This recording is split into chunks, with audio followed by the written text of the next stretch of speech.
ladies. I am jumping on this afternoon, this hot afternoon here in Colorado, to talk to you about PCOS. And so if you suspect that you have PCOS, or if you've been diagnosed with this, then this is polycystic ovarian syndrome, what we're talking about today. If you think that you might have PCOS and you're looking for answers, you're looking for reasons for actions that you can take to reduce the symptoms or even reverse the symptoms, and if you would like to conceive in the future, then hang around. So we're going to talk about the core concept of what I teach in the preconception plan, my program, that helps women maximize and amend their fertility, but it's a shift in traditional viewpoint, traditional mindset, and how medicine has been approaching this condition, PCOS. And so this is a new way that has helped so many women. So I'll introduce myself. I'm Crystal Melanson, and I am a functional nutritionist, a natural fertility specialist, and founder of the Preconception Plan. And this is personal for me today because I do have PCOS. I have been diagnosed with that, and it has really played a role in my journey. So I want to talk to you women specifically too that have maybe been in the similar boat or find yourself in a similar situation right now. So if you have been diagnosed or think you have PCOS, then let me know in the comments below. You can type that in and let me know I'm not alone in this.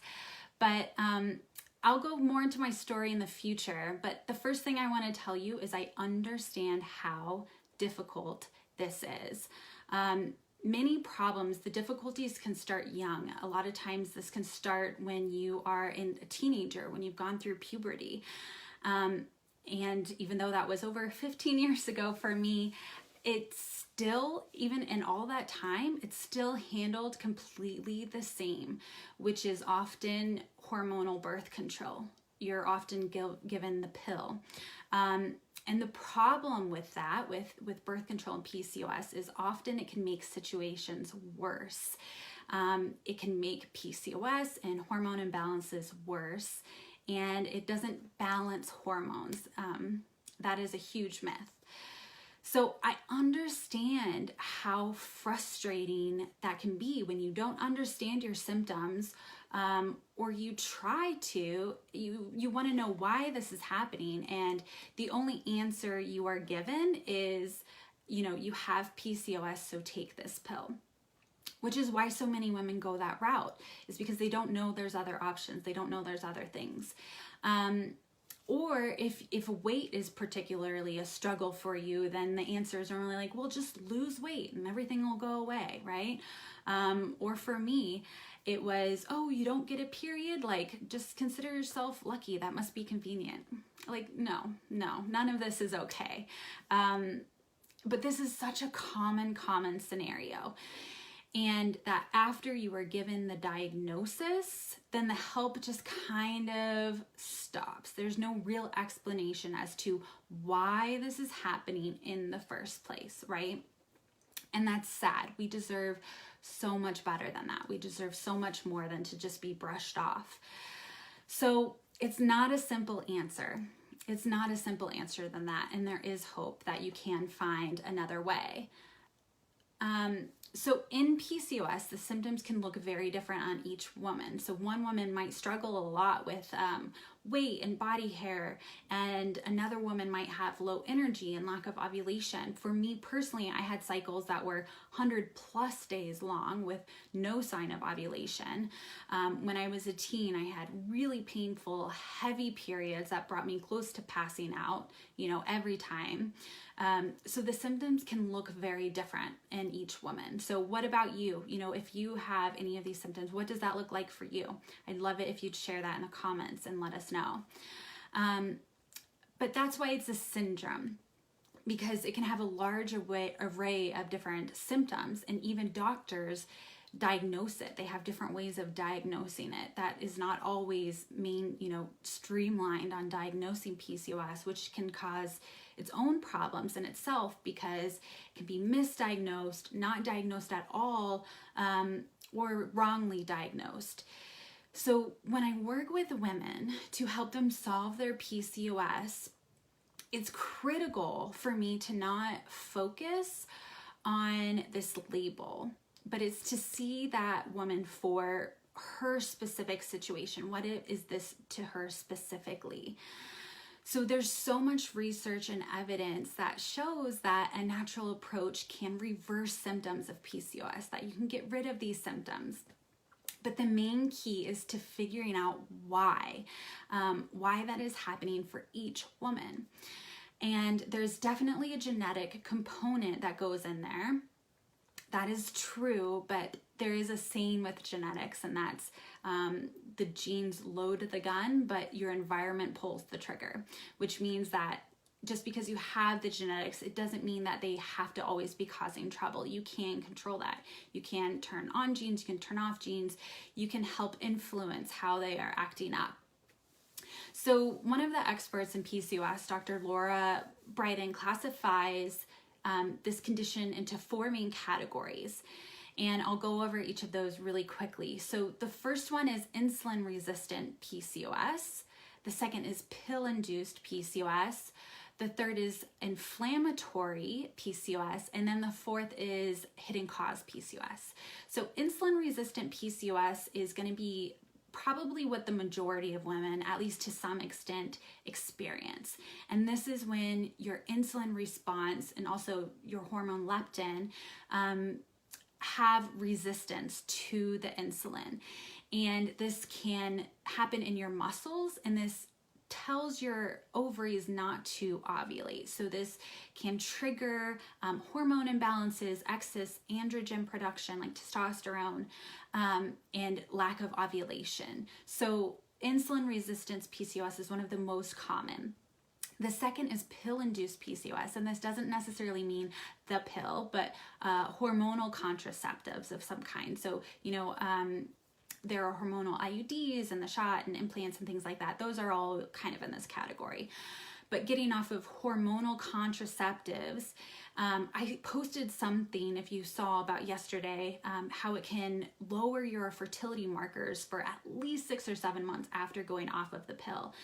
And for women, especially if you are already inclined to have PCOS, this can be even worse and take even longer. And you can have more PCOS-like symptoms going off of contraceptives. And so you really need to support your ovaries and your hormone production and to get them working again and ovulation going again.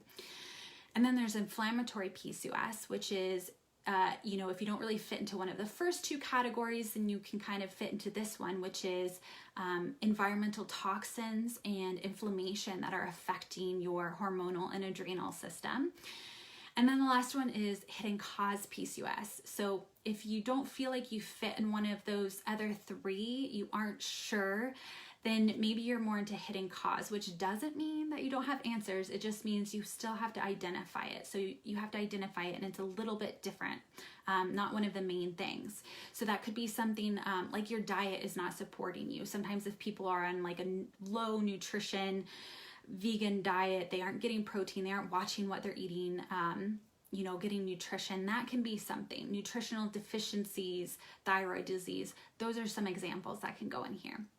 So those are the 4 main, and it's really investigating your body, your health history, and looking at you as the whole person that you are, because you are, everything's connected, right? And seeing, maybe if there's one of these categories that you likely fit in. If you think that you fit into one of these categories, then that can give us a starting place, a roadmap, a personal roadmap to help you heal. And so if you think you fit into one of those categories, let me know in the comments. I'd love to hear if you think that you fit into one of those. I personally definitely was mostly in the inflammation PCOS, I think. We can kind of go into different categories. They can overlap a little bit, but that was the biggest one for me. So, it's not that you're just given another label. This isn't just another label of, oh, you have insulin resistant PCOS. It's information, and we use this information. And you can work through the 4 main steps to heal from that. And I'll briefly go over these. The first one is diet, obviously. So diet, that is the insulin resistance, so helping to solve this, which you can do a lot with your diet. Nutrition, quality nutrition, your macro ratio, so carbs to protein to fats. Do we need to adjust that to fit you? And timing, your meal timing throughout the day. This could be different for different people. I just talked to my ladies in my program last night, and we went over this. One of them, we were talking about really having her eat more square meals and not snack so much, because for her, this would help her goals. So working through those. The second is your gut health. This is huge. So gut bacteria, that's our friend. We want good gut bacteria. And I had infections in my gut. Personally, that was a huge stressor on my body. So figuring out if you have something like that that's triggering your immune system, triggering inflammation. And having bad gut bacteria, this affects how you metabolize hormones. So actually your hormone production and your liver health, which metabolizes hormones. And also your gut health in terms of like, are you going poop? Because that affects it. We get rid of estrogen a lot through our bowels. If you're not going to the bathroom regularly, it's sitting in your gut and you're reabsorbing it. Like that can throw things off. So your gut health is huge. The third one's going to be exercise. So exercising in a way that's supportive to your adrenal system, your thyroid. This helps with your insulin response and help you get to a healthy weight, but doing it in a nourishing way. And then the fourth one is your environment, and that is going to be chemicals, pollutants, pesticides, herbicides, things like that. Body products, what are you putting on your skin? That can affect your hormones. Even EMFs, so like Wi-Fi and Bluetooth, are you constantly surrounded by that stuff? That can kind of mess up your circadian rhythms, your sleep, which affects your hormones as well. Stress, your relationships. So I know that sounds like a lot, but those are kind of the 4 main categories. And there really is kind of a 5th one, which is your mindset, which goes over all of that as well too. Support, accountability, having that healthy mindset, keeping that positivity, because we know that is huge, that literally affects your body.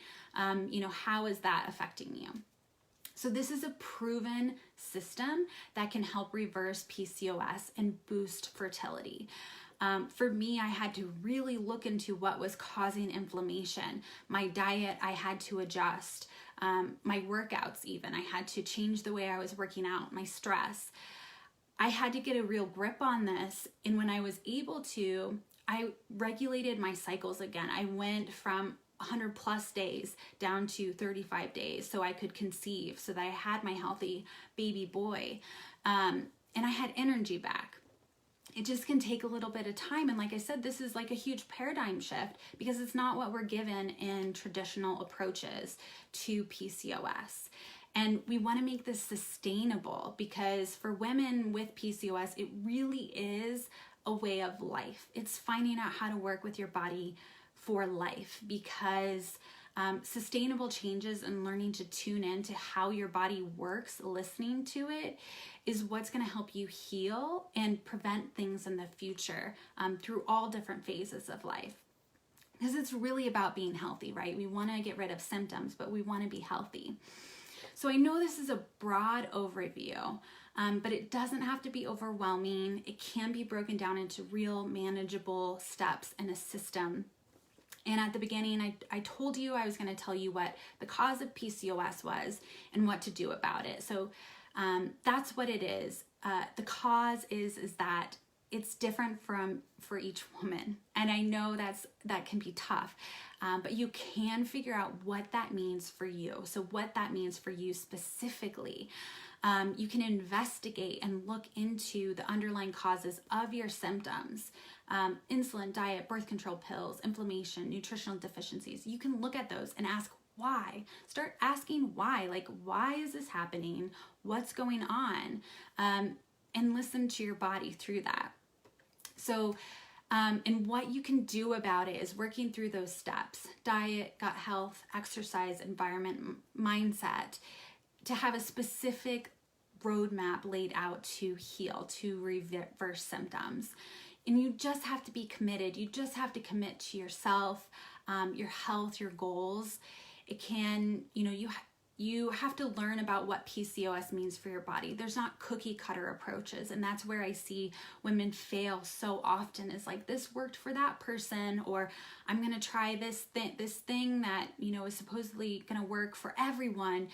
But it doesn't work that way, because we're all so different. So what is it that's going to work for you, and figuring that out. So do you have PCOS? Let me know. Comment below. Have you begun this journey? Have you had success in this journey? Please let me know your thoughts. If you would like to let me know your specific situation and how you're struggling, if you want to discuss how you can work through these steps, feel free to shoot me a message. Don't hesitate to reach out, and we can talk about it a little bit more in depth on what that would maybe look like for you. But it doesn't have to be an end, right? Like, you can have answers and you can find more, and that's a good thing. There are paths, there are options. So let me know below your thoughts, and I will catch up again with you all soon. All right, have a good day.